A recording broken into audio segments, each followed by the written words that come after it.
Gang violence plaguing the city of Pine Bluff is now spreading from the street to social media.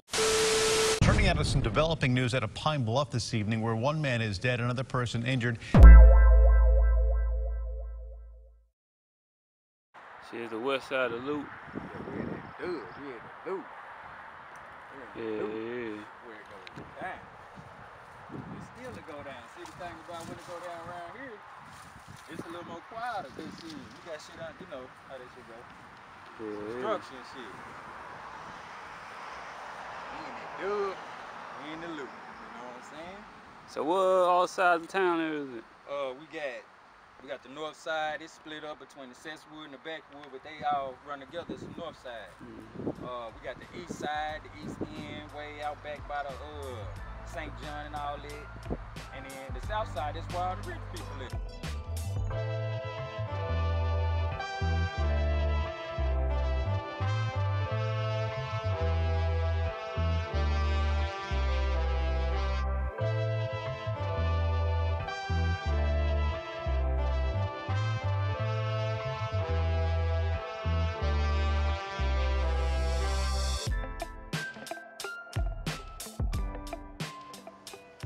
As a child, I traveled everywhere and lived in a lot of different places. And everywhere I went, people knew about Pine Bluff and Little Rock, but it wasn't in the way that would make me feel like, oh, damn, you know what I'm saying? Oh, you know, yeah, we know. Nah.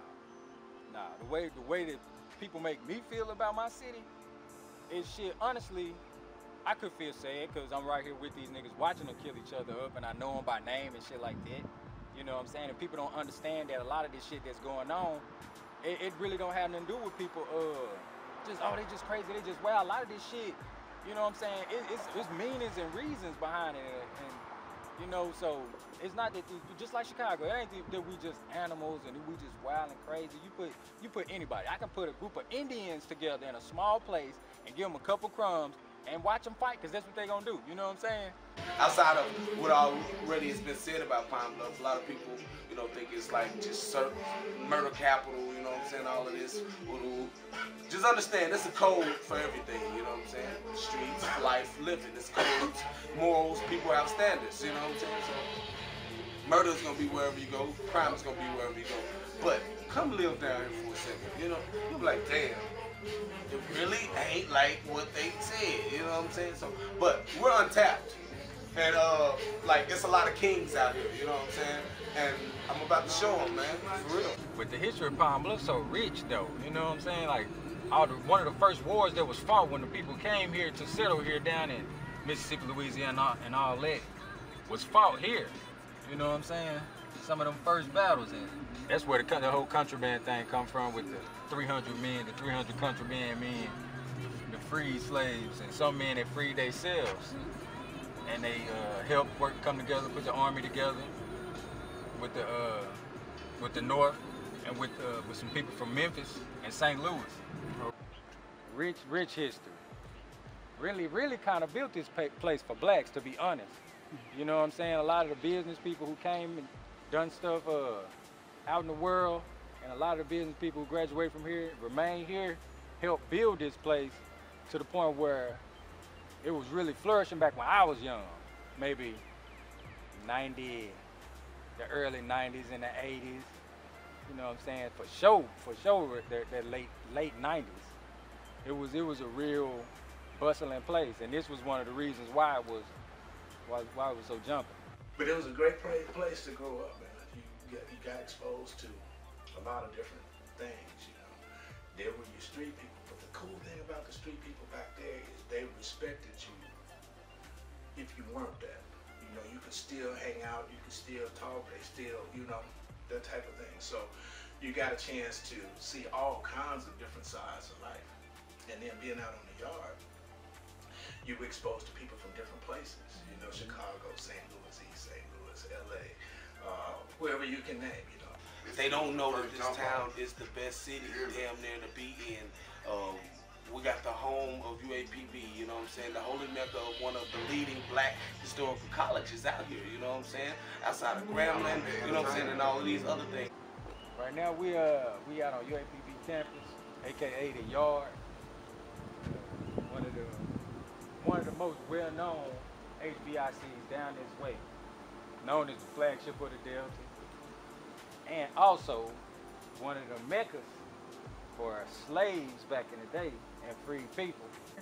UAPB was one of the main colleges back like the early 1900s for black people everywhere. You know what I'm saying? A lot of big football stars came through here, a lot of great engineers. It's like the biggest attraction in Pine Bluff. To be honest, yeah. Besides that Blues Fest down there, we got a couple other events, but like I said, maybe like a large, the farmers market, one of the big farmers market events for the whole state.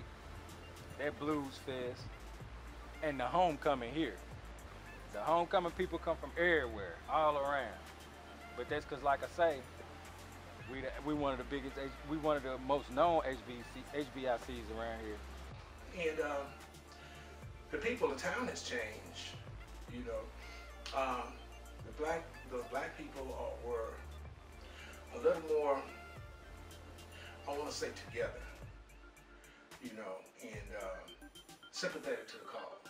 You know, now it's a little bit different, and it has changed over the years. You know, as things have changed. We got our first black mayor, you know, a few years back and all that kind of, and all the white people started moving to Whitehall. You know, the city changed. It knocked us down some, it really did, because a lot of those jobs going to the people in the city of Whitehall. You know what I'm saying? To keep their economy going a certain way. So what do they do to us? You know what I'm saying? Give us a. That's like when the city started declining and Pine Bluff started declining? Pretty much around that time, around, man, 2000, 2001. So this happened recently? Yeah, this just happened. Before that, man, this whole place don't look nothing like this. None of this down here. Hey, how y'all doing? All right. Yeah, man, none of this. The way they tore the buildings down and let them fall apart. It was businesses. This place, docks, it was a business. It's crazy, man. Now it's boarded up. You know what I'm saying? You want to move up, you want to make something, you had to migrate from the south and go north, or go to the Midwest, or go somewhere, you know. And most of the people who have actually, quote unquote, made it from here had some contact in another city, you know, that somebody told, hey man, my cousin down here, man, he can really sing, you know, and you go there, they hook up, man. You know, we had some people that actually come out of here, you know, Bobby Rush, you know, it's right down in that story, you know. And what's the gospel dude's name? Smokey. Smokey North. Yeah. And it's sad because shit, we only 30 what? Maybe 40,000 people now. It used to be about a good 50, 60,000 people. But yeah, half of the city is going to Whitehall. I mean, well, a good large majority, maybe 20%. And the rest have just jetted off. You know, crime raised, then, you know, the poverty level. Oh shit, I need some money. You know what I'm saying? If I can't get it here, hell, I'm going up, you know, up the road. I'm going up north or to Texas or to Atlanta. The politics of the city is fucked up. You know what I'm saying? Because, like I say, all the money is on the south side. They got the nice houses, the hospital, and all that shit. And then if you ride through the city, you'll see, man, look like motherfuckers living in goddamn slave days still, you know? You might see a shotgun house, you know what I'm saying, type of shit. I think crime and poverty, and I know it's some places where it's flourishing, you know what I'm saying? It's real industrial. They still got crime too. But it seemed like when the poverty increased, you know what I'm saying? Like the crime came right with it. So yeah, poverty definitely here. Yeah, man. Pine Bluff, I don't know exactly. I know it's up there. I know it's one of the top 4 cities in the state for it to be as well, for it to be so known. I'd rather it be known for, you know what I'm saying? Oh man, it's some real intellectual people. Yeah, about how they letting this mother fall apart, but we got all this good art dating back to 1920 and all this, showing where the construction of the city was and pretty much how people settled here. And you see black people and white people beside each other. So they do a lot of heavy slave talk, but it really wasn't even like that. People in this city was working together for the most part. Not to say that it wasn't no racial tension here, because we still in the Delta. And we right here in the middle of it, you know what I'm saying? Like I say, in Central, in the middle of the city, this whole little part on down to, I think, maybe 20, maybe 17th, man, you'll see it. You can see it. Just like I took you downtown, the buildings was falling apart. Yeah. Yeah, man. It's like the hood, like the ghetto in Africa and all that. I mean, it's crazy. I don't know. Third world country, I don't know. They do like any rebuilding, cleaning up, or? Nah, they ain't gonna do no rebuilding. They ain't gonna do that. We had got some funds that came through, got embezzled by the city and things like that. But you know, I ain't gonna talk to you, but you know. I feel. So yeah, they could do something about it with what we get. You know what I'm saying? And how they got the taxes set up. Because small as we should have some money to have programs where we rebuild the streets and we get them buildings together and we come and build on some of these houses. Even places not the city, the stuff that they own, the hood, yeah, they gonna have that type, but you know what I'm saying? No, you don't really want to see people in that position. Rather people be buying their own crib, you know what I'm saying? Mm-hmm. Instead of living, ain't nothing wrong with living on housing at all. You know what I'm saying? But yeah, they more worried about the same things that's gonna increase what they got going on, they pockets, than the city as a whole. And they just let it fall apart. You know what I'm saying? They don't give no fucks. It's like people pocketing it. Oh yeah, they definitely pocketing it. You know what I'm saying? There done been so many embezzlement, you know what I'm saying, cases from around here. I'm talking about they steal millions, you know what I'm saying? And we gotta ride over potholes and shit. And the buildings falling apart. And they closing schools and shit. So yeah. Well, it's talks of schools being closed. Yeah, they pocketing it. I seen a motherfucker come through in a Maserati. We need the streets fixed, and somebody around here got a Maserati with a red collar job. And I ain't knocking people with red collar jobs. You know what I'm saying? Working for the government, ain't nothing wrong with that. It's just when you start scheming, and we gotta suffer for it, that's when I got a problem with it. You know what I'm saying? I remember about a year or two ago, they gave a large ass amount of money, a couple millions to a few preachers, and was like, go into the cities and start building up little community centers and stuff like that. Man, don't you know we never heard about no community centers? None of that. So if they do send some money, it'll have to take going into the right hands. It's just too many corrupt people here. But I think they go with the poverty and crime too, because where it's a place for you to perpetuate that, it's gonna be some corruption, because it is money in crime and violence. It keeps the hospitals going, it keeps the prison system going, you know what I'm saying? It keeps the funerals, homes up the street. Oh, we gonna constantly build them. It keeps them on point. With all this violence and things, and they got the youngins. The youngins, you know what I'm saying? But I was misguided too. I started at 12, breaking in houses, you know what I'm saying, selling pills and weed and shit. So I know what they, you know what I'm saying, where they coming from, but I guess it's just more with them nowadays. You know, they're just a little more intense, I would say. But I guess they go with the guidance too. You know what I'm saying, and the disconnect between the generations. That's something pretty much everybody dealing with in every ghetto right now around America.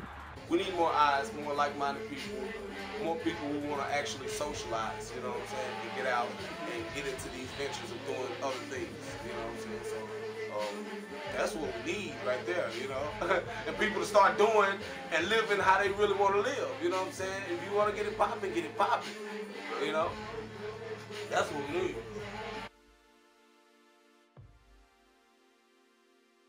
Me and my family, we got this non-profit. We just unloaded a truck, an 18-wheeler, probably a good 15 pallets where we be just donating, you know what I'm saying, food and stuff. These little, what is they called, the FEMA packages and things like that, chips, bags of clothes, all that, you know what I'm saying. We do these little kind of like vigils here and there for people, and then my pops, when he was here, he was doing his thing so tough, they fucked around made a day. So June 16th is his actual day in the city, plaque and everything for this shit. So yeah. So what's the name of this? This Turning Point Youth Center right here. It's where it all, you know what I'm saying, started. We've been over here for about a good 13 years. You know what I'm saying? Been putting it down. And I've seen a lot of kids, man, crazy. I seen them go from being toddlers to teenagers, man. Right through this building right here. She do a lot of good work. Went to school on a band scholarship, so I was one of the inaugural members of M4. We became M4 in 1979. Mr. Odie Burroughs came up with that name, M4. But just back on that rap tip, yeah, it just sort of kind of all fell together when I met that crew. You know, when I ran into Jesse. I had known Jesse before because when I was recording at Cesare in Little Rock, he and his partner used to rap. He used to have a rap group. I forgot what they called themselves. But it was he and Moses Chisholm, I believe. And they came up to Little Rock and recorded. And then I ran into him again down here. I told him I was setting up a little demo studio. And when I did, like I said, he brought 1504 into the fold. I heard him rap. I'm like, okay, that's the voice. We did that first project, that Under Surveillance. Went to Disc Makers, got 1,000 pressed up, and hit the streets coming out the trunk. And once we did that, Pine Bluff kind of took notice and said, wait a minute, you know, we can actually make a CD here in Pine Bluff. And it kind of boomed from there, man. At that point, after that, say like the following year after we put out that Under Surveillance, there had to be 20. We were in Murder Dog magazine. Oh yeah, I think we got 3.5 minutes out of 4. Yeah. You know, It was in there. and stuff like that, you know. And then I think y'all even got music overseas. And Yeah, China yeah. and all Oh that. man, Japan really loved us, you know. But at the time, my boy 15 was on papers, so he couldn't go nowhere. You know, we even had offers to, you know, to travel and do stuff. We couldn't do anything. That's the other thing. Timing's got to be right, you know, and your situation's got to be right. You know, so when your lead artist can't go nowhere, that's kind of, you know, that kind of holds you back. But that was kind of everybody's problem at that time, because see, at the time, if you didn't have a street rep, let's put it that way. If you didn't have a street rep, it wasn't no way to really build a following.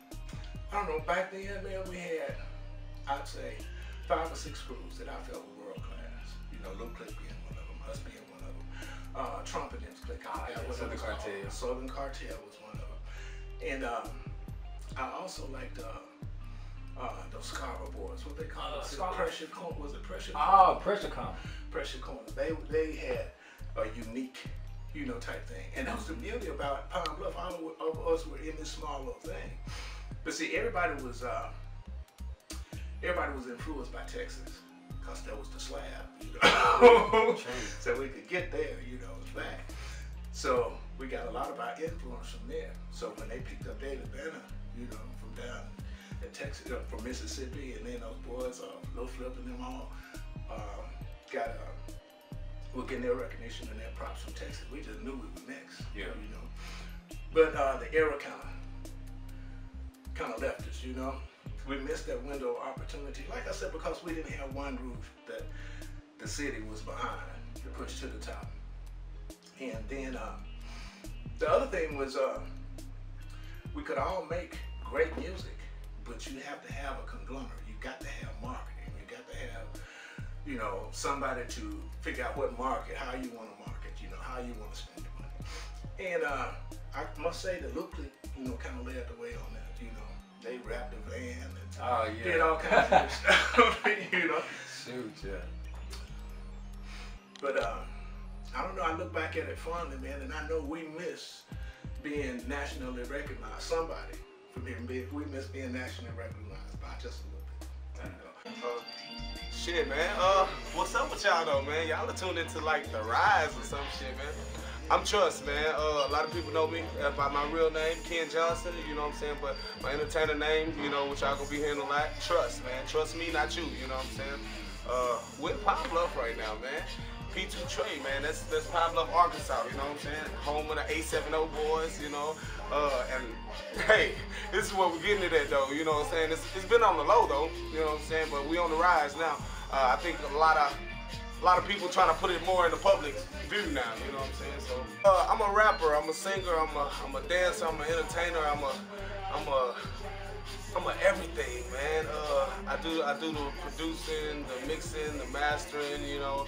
I make the beats, I rap, I teach you how to rap, I teach you how to sing, dance, all of that. I'm like a walking school. That's where I put it at, you know what I'm saying? I'm a walking school for anybody who's trying to learn it. Just be ready to just hear it, you know what I'm saying? Somebody gonna hear it, you know what I'm saying? I'm gonna put it on all my social medias, The Real Trust, _89 and everything, you know what I'm saying? Snapchat, you know, everything, Twitter, everything. Real Trust, man. And I'm gonna be putting it out there.